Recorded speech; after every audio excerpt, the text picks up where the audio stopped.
Hello, aspirants. Welcome back to Legal Edge After College. My name is Satyendra, and today the topic which we are going to take is for the students or aspirants who wants to pursue their career as a Grade B legal officer in Reserve Bank of India, that is RBI. Yes, आज हम topic discuss करने वाले guys कि आज RBI grade B legal officer की expected date क्या हो सकती है, और जब तक एग्जाम की नोटिफिकेशन नहीं आ रही है तब तक हम इस अनसर्टिनिटी को कैसे अपने फेवर में यूज कर सकते हैं, उसके लिए कुछ इंपॉर्टेंट टिप्स होंगी जो आपको बताई जाएंगी, right?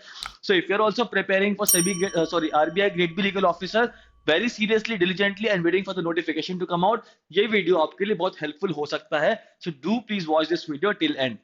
And before we start, if you haven't subscribed to this channel, please subscribe to this channel right now and press the bell icon, because यहाँ पे आपको कोई भी इंपॉर्टेंट नोटिफिकेशन या फिर वीडियो मिस नहीं करनी है एलईसी के द्वारा, क्योंकि ये आपके करियर के लिए बहुत इंपॉर्टेंट हो सकता है. And if you miss out on this things then the repercussions could be severe, right? So please subscribe to this channel, and if you like this video in the end then please do share this to your friends, families, relatives etcetera, so that they can also enjoy this video and take out some benefit just like you, right? So let's not waste any time further and start with our discussion, right? So as I mentioned, यहाँ पे हम दो चीजें discuss करेंगे guys इस video में. यहाँ पे हम डिस्कस करेंगे जो टेंटेटिव डेट हो सकती है एग्जाम की, और यहाँ पे जो अनसर्टेनिटी है इसको आपको कैसे अपने फेवर में यूज करना है, right?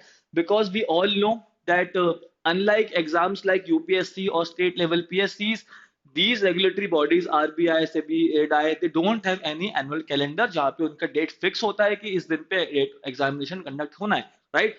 So this leads to the certain sense of uncertainty, and students, they do not have any idea कि कब notification आएगा, and they just keep on waiting and waiting, right? So यहाँ पे हमें सिर्फ वेट नहीं करना है, हमें यहाँ पे अपने आप को प्रिपेयर करना है, राइट? बिकॉज ये जो एग्जाम है RBI grade B legal officer, as we all know, यहाँ पे कंपटीशन बहुत फियर्स होता है. The seats are very limited, and against it the number of competitors are very huge. So selection उसका ही होगा जो यहाँ पे डिलीजेंटली बहुत पहले से प्रिपेयर कर रहा है और अपनी एक एज बना रहा है अपने कंपेटिटर्स पे, right? Students who do not wait for the notification to come out are only able to succeed अगर वो पूरी प्रिपरेशन में फोकस, डिलीजेंस के साथ में, परसिवरेंस के साथ में अगर अपनी प्रिपरेशन कर रहे हैं तो, ठीक है? सो हम डिस्कस करते हैं पहले कि टेंटेटिव डेट क्या हो सकती है guys. As we all know, 2024 parliament elections का टाइम है, लाइक लोकसभा इलेक्शन होने वाले हैं यहाँ पे, जिसकी डेट 11 अप्रैल टू 20 मई है, राइट? सो यहाँ पे although RBI has is well within its powers to conduct the examination on any date whatsoever, however it is quite unlikely that the RBI will conduct its examination or select the date which comes in between these two dates, that is 11 April 20 May, right? सो यहाँ पे RBI शायद ऐसा ना करे कि इन dates के बीच में अपना डेट ऑफ एग्जामिनेशन रखे. इसीलिए इसके हिसाब से हमने कुछ सिनेरियोस डिस्कस किए हैं, वो हमें बताएंगे आपको कि क्या क्या इसके सिनेरियोस हो सकते हैं. सबसे पहले जो हो सकता है गाइस वो ये है कि अगर नोटिफिकेशन इलेक्शन डेट से अगर एग्जामिनेशन यानी कि पेपर वन, हमें पता है पेपर वन पेपर टू में होता है एग्जामिनेशन, तो अगर पेपर वन अगर इलेक्शन के पहले हो रहा है, यानी कि लेट्स से अगर पेपर वन 5 अप्रैल को होना चाहिए, तो क्या ये पॉसिबल है? क्या इलेक्शन से पहले पेपर वन हो सकता है? ये थोड़ा सा मुश्किल है, क्योंकि यहाँ पे अभी तक नोटिफिकेशन नहीं आया है. आज यहाँ पे 8th of March हो चुका है, and usually 30 to 40 days time is given for the students to prepare for the paper one, right? So अभी हम यहाँ पे 8th को खड़े, 8th मार्च पे है, 5th अप्रैल से लेस देन 30 days होते हैं. So it is highly unlikely that election से पहले यहाँ पे पेपर वन होने की कोई भी संभावना है, राइट? तो ये हमारी पॉसिबिलिटी बिल्कुल ही रूल आउट होती है. So this is not going to happen. Election से पहले यहाँ पे पेपर वन के कोई चांसेस नहीं है, राइट? दूसरा अगर हम पॉसिबिलिटी अपना देखें, दूसरा पॉसिबिलिटी हो सकता है कि एटलीस्ट इलेक्शन से पहले नोटिफिकेशन रिलीज हो जाए. So is that possible? So will discuss that. Let's assume कि यहाँ पे 5th अप्रैल तक नोटिफिकेशन आ जाना चाहिए, ठीक है? So if the notification is coming on 5th April, let's say, so what will be the tentative date of examination? Again 30 to 40 days time has to be given. So यहाँ पे 20th मई से पहले होगा. So once again as we discuss, election के बीच में exam होना, so it's not at all possible, ठीक है? इसीलिए it's not at all possible means कि it is not at all imaginable कि आरबीआई ऐसा कर सकता है. ऑल द पावर्स है उसके पास, आरबीआई हैज वाइड पावर्स, वो कभी भी करवा सकता है, लेकिन ऐसा नहीं करवाएगा, राइट? सो यहाँ पे अगर 5th अप्रैल को भी नोटिफिकेशन आता है, सो ये एक अच्छी अपॉर्चुनिटी हो सकती है आप लोगों के लिए पेपर वन के लिए प्रिपेयर करने की, जिसमें कि लॉ आता है, क्योंकि 20th मई तक एग्जाम नहीं होगा. सो लेट्स से यहाँ पे आपको 25th मई को एग्जाम देखने को मिल सकता है, या फिर आपको जून फर्स्ट वीक में भी देखने को मिल सकता है। ठीक है, तो this will be a great opportunity, you can pray for this to happen कि इलेक्शन से पहले डेट आ जाए या फिर इलेक्शन के बीच में अगर डेट आ जाए तो आपको बहुत टाइम इसमें भी देखने को मिलेगा। हालांकि अगर इलेक्शन के बीच में भी आता है तो थोड़ा कम मिल सकता है, लेकिन अगर इलेक्शन से पहले आता है 5 अप्रैल के आसपास, तो ये आपके लिए बहुत अच्छी अपॉर्चुनिटी हो सकती है, राइट। उसके बाद जो थर्ड पॉसिबिलिटी यहाँ पे हो सकती है गाइज, थर्ड पॉसिबिलिटी की हम बात कर लेते हैं। थर्ड पॉसिबिलिटी हो सकती है कि हम मान के चल रहे हैं कि जनरल इलेक्शंस के बीच में नोटिफिकेशन भी नहीं आएगा, ठीक है। तो अगर इसके बाद में 20 मई के अगर बाद में नोटिफिकेशन आता है, अगर मान के चले 25 मई को अगर नोटिफिकेशन आता है, तो जो डेट ऑफ एग्जामिनेशन होगा वो क्या हो सकता है, ये हो सकता है या तो लास्ट वीक ऑफ जून या फिर फर्स्ट वीक ऑफ जुलाई हो सकता है, ठीक है, फर्स्ट वीक जुलाई, ठीक है। ये यहाँ पे एक पॉसिबिलिटी हो सकती है, लास्ट वीक ऑफ जुलाई यहाँ पे हो सकता है। सो ये कुछ पॉसिबिलिटीज है जिसमें कि सबसे नजदीक जो हमें दिख रहा है, सबसे नजदीक तो यही हो सकता है कि आपको लास्ट वीक ऑफ मई में एग्जाम देखने मिल सकता है, अगर नोटिफिकेशन अभी आता है इलेक्शन से पहले, दैट इज 5 अप्रैल के आसपास, जो कि आपके लिए भी बहुत अच्छा रहेगा क्योंकि यहाँ पे आपको बहुत टाइम मिल जाएगा पढ़ने के लिए, right. And trust me, to prepare for paper one is the biggest hurdle, because paper one में लॉ आता है, we have descriptive questions as well, and descriptive questions का weightage is also quite high, it's 120 marks का descriptive, right। MCQs we have only 15 MCQs, 2 marks each के होंगे, 30 marks के होंगे, right। so यहाँ पे descriptive के लिए पढ़ना थोड़ा सा मुश्किल होगा, इसीलिए it would be really fortunate if the notification comes out before the elections।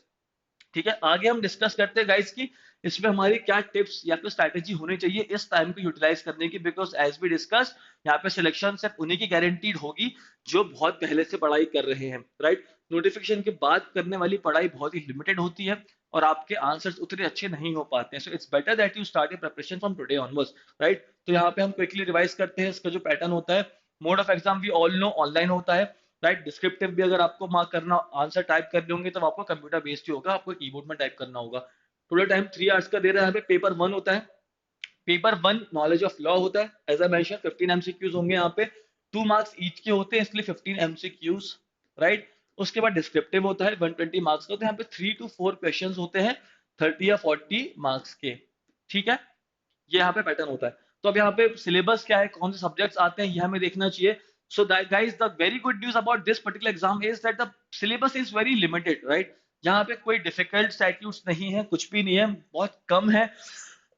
Unlike other regulatory body exams, even अगर आप एलएलएम एंट्रेंस एग्जाम्स का अगर सिलेबस देखोगे, for instance if you see CUET का एलएलएम का एग्जाम का syllabus, last 2 years there are 38 subjects which are being asked, और 38 subjects में भी ऐसा नहीं है कि कोई स्मॉल एक्ट को उन्होंने अलग से डिस्क्राइब किया हुआ है, ऐसा नहीं है। इनफैक्ट उन्होंने बहुत ही ब्रॉड टॉपिक्स को एक सब्जेक्ट माना है। फॉर इंस्टेंस, अगर 38 सब्जेक्ट्स में से 2 सब्जेक्ट है, जिसका एक है लेबर लॉ, जिसमें कम से कम 4 या 5 स्टैट्यूट आपको पढ़ने पड़ते हैं, ठीक है, और एक है लेट्स से आईपीआर, तो आईपीआर में भी आप कम से कम 3 स्टैट्यूट्स तो पढ़ते ही हो, कॉपीराइट, ट्रेडमार्क, पेटेंट, राइट। तो उसके कंपैरिजन में ये बहुत बहुत बहुत कम है, राइट। टीपीए सबने पढ़ा होता है, एनआईए सबने पढ़ा है, सीपीसी आपने पढ़ा होता है, यहाँ पे जितने भी आपको सब्जेक्ट्स दिख रहे हैं आपने सारे के सारे कवर किए हैं अपने अंडर ग्रेजुएशन कोर्स में, राइट। और हो सकता है कि आप कुछ तो और पहले से पढ़ते आ रहे होगे, जैसे कि कॉन्स्टिट्यूशनल लॉ, या आपने अगर आपने क्लैट यूजी दिया होगा या फिर आपने अंडर ग्रेड से पहले कोई भी एंट्रेंस दिए होंगे, तो उसमें कॉन्स्टिट्यूशन आता है, कॉन्ट्रैक्ट आता है, टॉर्ट्स आता है, ठीक है। ये सारी चीजें हो गई। नाउ एक जो है ड्राफ्टिंग, रीडिंग एंड कन्वेंसिंग, ये शायद से नहीं की होगी आपने अपने अंडर ग्रेड में, बट आई थिंक यहाँ से बहुत सारी यूनिवर्सिटीज एक ना एक सेमेस्टर में ये सब्जेक्ट तो रखवाते हैं, या फिर एज अ प्रोजेक्ट तो दे ही देते हैं, जिसमें क्या करना होता है, you can expect questions like कि there are certain facts given, for instance that a person named Sachin Tendulkar has gifted a BNB to Olympic gold medalist Deepa Karmakar, so draft the gift deed for these certain facts, right। so आपको gift बनाने को मिल सकता है, आपको legal licence बनाने को दिया जा सकता है, आपको हो सकता है कि कोई मॉर्गेज डीड बनाने को मिल जाए। सो ड्राफ्टिंग, रीडिंग, कन्वेंसिंग में ये सारी चीजें आती हैं, राइट। इसकी भी प्रैक्टिस करना थोड़ा सा जरूरी हो जाता है, राइट। बट ये ज्यादा डिफिकल्ट नहीं होता है, इट्स इजी ओनली, आपको थोड़ा सा टाइम इन्वेस्ट करना होगा, राइट। उसके बाद यहाँ पे पेपर टू होता है, पेपर टू अलग दिन में होता है, सॉरी सेम डे में होगा। यहाँ पे आपको सॉरी पेपर टू बाद में होगा, आपका मेंस है ना, क्योंकि वो सो यहाँ पे डिस्क्रिप्टिव टेस्ट 100 मार्क्स, 3 मार्क्स, ठीक है। प्रेसी राइटिंग आती है, ऐसे राइटिंग आती है, आरसी आता है, बिजनेस ऑफिस कॉरेस्पॉन्डेंस, ये सारी चीजें आपकी आती है। तो प्रेसी राइटिंग, ऐसे writing, all these things you have to actually practice very hard, right? Because although it may seem very easy to do, but trust me, when you will get the marks from the authorities, those will be very minimal and high, like very less possibility that you would break through without practicing these aspects, right? हमें लगता है easy है कि यार ऐसे ही तो लिखना है, लिख देंगे, 250 वर्ड्स का ही तो है, it's not a big deal, we can do that, but no, we really can't, right? आपको जितना सोचेंगे उसके आधे ही मार्क्स मिलेंगे, right? So just keep practising and practising, try to get the courses from the right coaching institutes, जैसे कि LEC का अगर आप देखोगे तो एलईसी में आपको एक बैंकिंग वन का जो एग्जाम का सब्सक्रिप्शन आप वो ले सकते हो। यहाँ पे आपको सारे एक्सपीरियंस फैकल्टीज के साथ में गाइडेंस मिलेगी, आपको इन सारी चीज़ों की प्रैक्टिस भी करवाई जाएगी, राइट? तो यहाँ पे इन सारी चीज़ों का भी आपको प्रैक्टिस करना बहुत जरूरी है गाइज। प्रेसी राइटिंग, ऐसे राइटिंग, आरसी बहुत इंपॉर्टेंट हो जाता है, right? So I really hope कि जो वीडियो है आपको अच्छी लगी होगी गाइज, ठीक है। सो यहाँ पे आप देख सकते हो। So I really hope that you like this video and this was quite informative and I think थोड़ी clarity मिली होगी डेट ऑफ एग्जामिनेशन को लेके, टेंटेटिव डेट को लेके। सो वट एवर सिचुएशन, हमने जैसे 3-4 सिचुएशन देखे, राइट? पॉसिबिलिटीज देखी। अगर उसमें से कोई भी पॉसिबिलिटी सही होती है तो आपका काम ये है कि आपको आज से ही प्रिपरेशन करनी है, so that you don't get a shock, हो सकता है कि आपको जनरल इलेक्शंस के बीच में ही नोटिफिकेशन आ जाए। फॉर इंस्टेंस, अगर हम मान कर चल रहे हैं कि 20th of April तक, अगर लेट्स से कि वहां पे 20th May तक अगर इलेक्शंस हैं, राइट? और अगर let's say 15th of May को नोटिफिकेशन आता है और सिर्फ 3 हफ्ते के बाद ही अगर एग्जाम रख दिया, then what will you do, right? Because साल में साल या एक डेढ़ साल में अगर एक बार नोटिफिकेशन आ रही है, you should be prepared enough that when ever the notification is arriving, आपको उस एग्जाम के लिए प्रिपेयर होना पड़ेगा, right? So start your preparation from today onwards. Syllabus छोटा सा ही है, आपको ज्यादा टाइम भी नहीं देना होगा। जो डिस्क्रिप्टिव वाले पार्ट्स हैं उस पर ज्यादा फोकस कर सकते हो, राइट? बिकॉज लॉ तो आप बहुत टाइम से पढ़ रहे होगे, तो आप उसको क्रैक कर सकते हो, आई अंडरस्टैंड दैट। बट जो आपको वैकेंसी में वो सीट दिलवाएगा, आपको लिमिटेड वैकेंसीज होती हैं। इफ सी लास्ट ईयर का एक वैकेंसी आई थी, हो सकता है कि इस बार बढ़ जाए, पहले भी ज्यादा वैकेंसीज आई हैं, लेकिन चांसेस ये है कि कमी होगी और कंपटीशन बहुत सीवियर होगा। So you have to definitely have an edge amongst those competitors because that is going to be the sole ground for your success, right? So thank you so much guys।